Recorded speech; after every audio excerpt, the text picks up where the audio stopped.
In 1949, at the age of 31, a woman named Marjorie Goff entered her Washington, D.C. apartment and would not leave again for 30 years. In 1960, she went to visit her parents. In 1962, she had a surgical operation. And in 1976, she went to buy ice cream for a friend and a roommate who was ill. Other than those three exceptional occasions, Marjorie Goff did not leave her Washington, D.C. apartment for 30 years.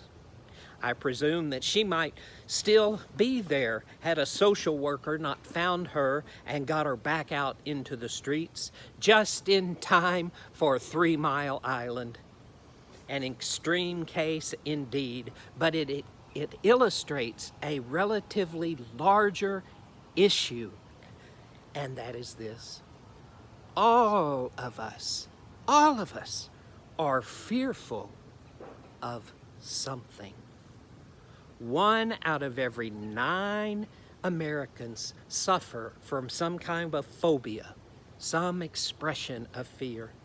There are some 617 phobias that have been given technical names. Most of them I've never even heard of before. There is ailurophobia, which is the fear of cats. There is astrophobia, the fear of being struck by lightning.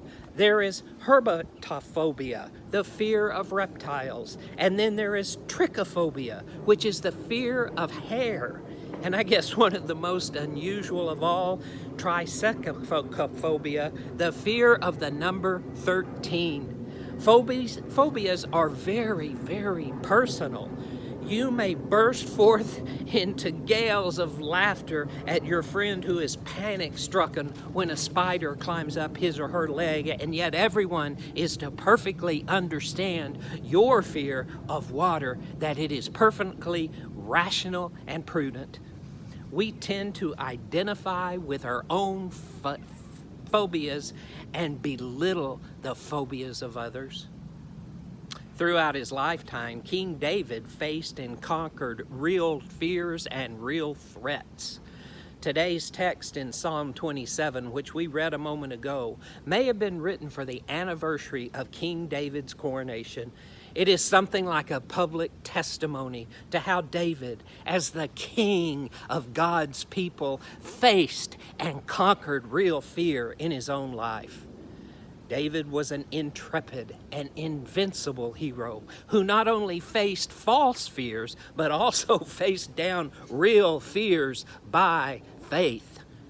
Personal fears can always be overcome when it is met face to face with the communion of God. Let's examine this morning some practical principles for overcoming fear. Principles shared with us by a man who overcame some of the worst fears of all, King David. First of all, faith faces fear when faith comes first. Look at the first verse in the first 2 words in Psalm 27, in the first verse. The first word is not fear. The first word is the name of the Lord. The Lord is my light and my salvation. This affirmation of David in this passage is first and foremost the name of Jehovah the Lord. David is not ambiguous or vague. Only after he speaks the name of the Lord does he even mention the word fear. Fear is demoted from the very first word. What is your first conscious thought when you awaken and become sensate? That is, when you are really thinking, I'm awake here. Is your first conscious thought of fear? Oh my gosh, this disease, this rampage, this threat to society. Or is your first waking thought, The Lord is the strength of my life. The Lord, Jehovah God. In that will shout out all other fears in your life. The confession of the psalmist here is upon first waking up in the morning. I am going to greet the morning not with the word fear, but with the name of the Lord Almighty God. Faith overcomes fear when faith comes first. When we are willing to speak the name of God first and foremost. Secondly, faith faces fear when it contains concrete confessions of faith. The faith that overcomes and banishes fear is not some vague, ambiguous faith, but it is a comprehensible, it is unambiguous faith, personal faith that is willing to make concrete confessions about God through personal experiences. Look again at Psalm 27, verse 1. The Lord is my light and my salvation. Whom shall I fear? The Lord is the strength of my life. Of whom shall I be afraid? First and foremost, David makes the first and most concrete confession of faith. The Lord is my light. This is the only occasion in the Bible where this exact phrase occurs. Whatever the darkness of fear that we face in our life, when we are armed with the name of God, the darkness is always dispelled by the light of the Lord. Jehovah God, the only light that can banish the darkness of fear.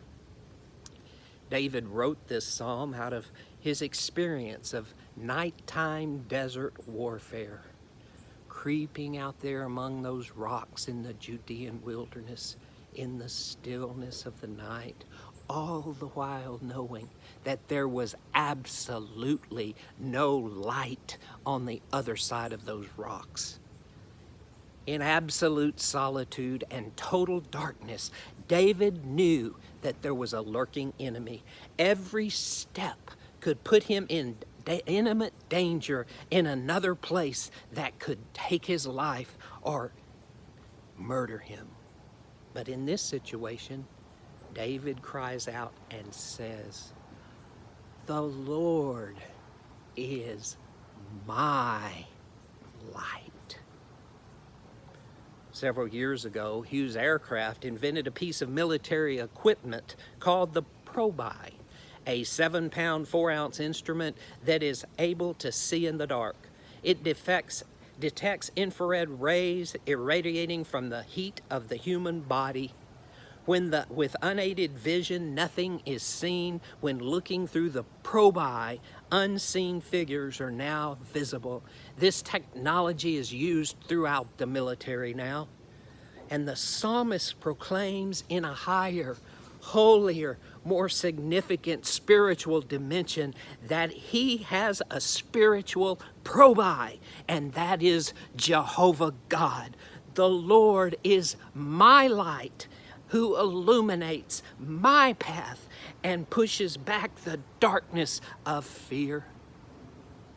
David then makes a second concrete confession of faith. God is my salvation. That is, he saves me. He rescues me. This statement is made on the other side of the danger. David is then looking back upon it. He reflects on it in retrospect. And then, without hesitation, he exclaims, "The only thing that I've seen in my life worthy to be called safety is the safety that Almighty God has given me through his salvation. God is my light. God is my salvation." But that's not all. David makes a third concrete confession of faith. God is my stronghold. That word stronghold literally means an asylum, a refuge, a castle, a fortress. David declares that he has found a place of safety from fear, and he has found it in Almighty God himself.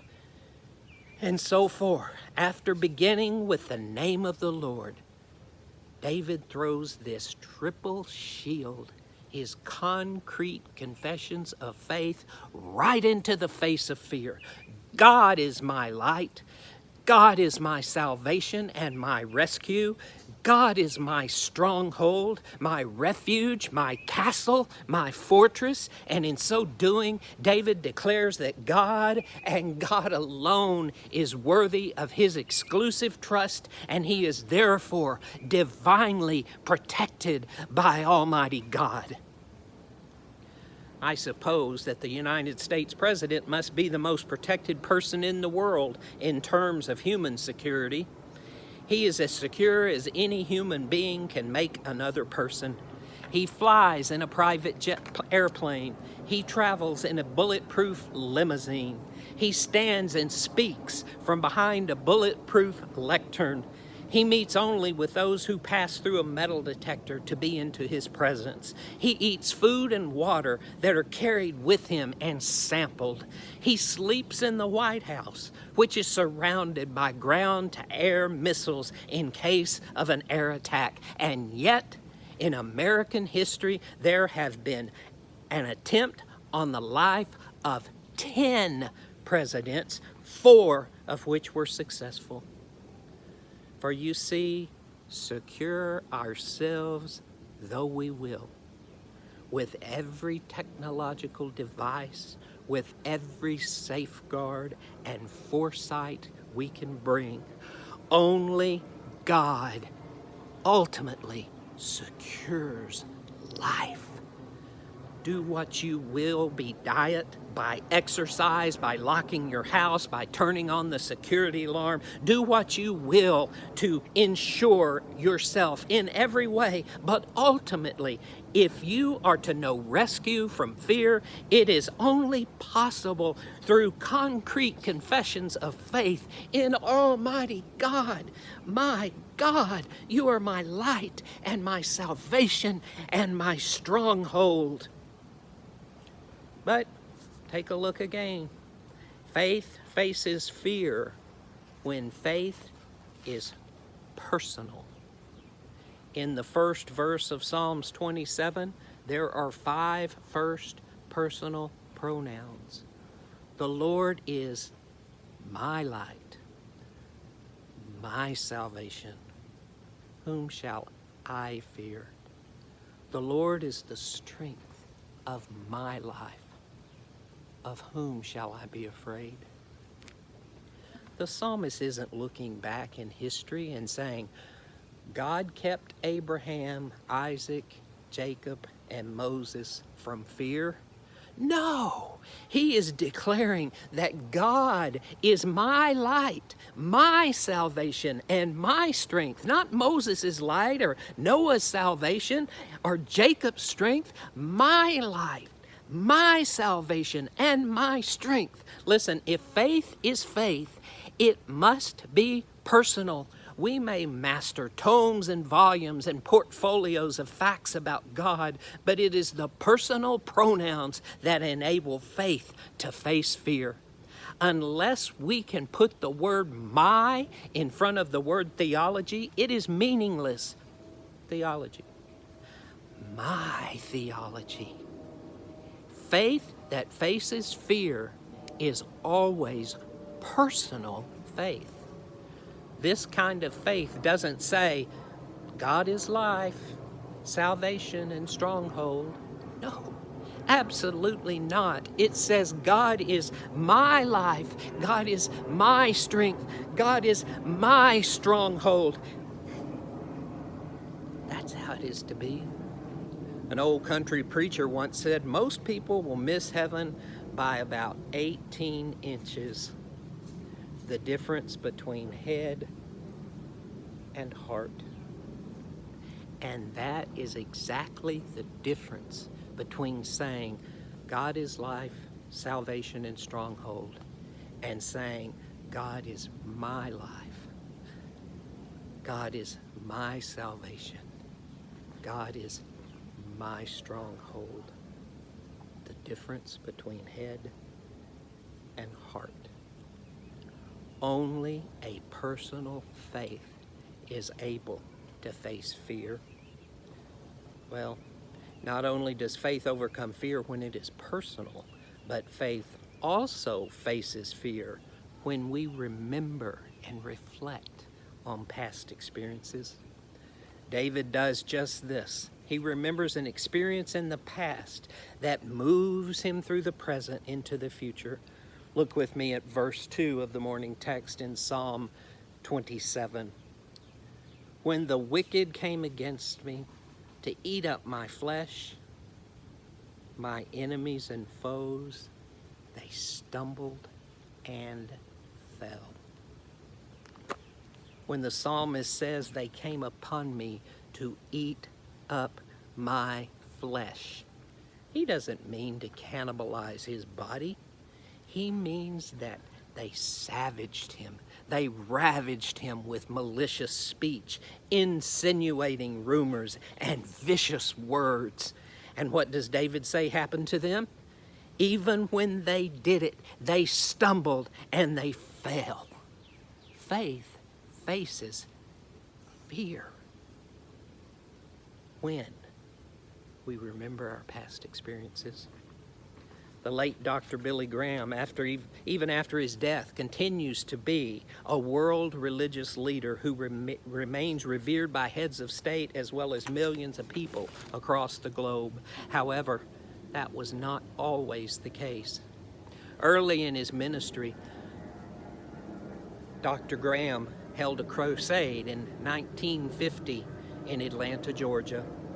And on the day that he concluded that crusade, the front page of the Atlanta Constitution published a picture of Billy Graham smiling and waving as he was leaving town. And juxtaposed next to his picture were the ushers carrying the huge offerings that had been collected at that event.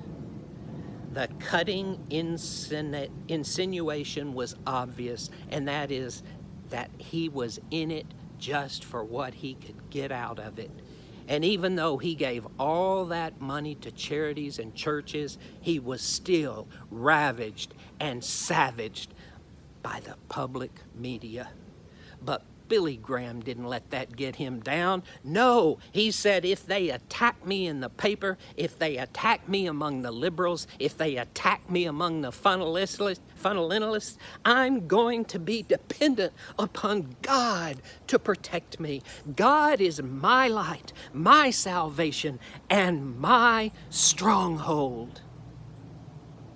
So in summary, faith faces fear when it puts God first, when it is built upon concrete confessions of faith, when it is personal, and when we remember those other times when faith faced down fear.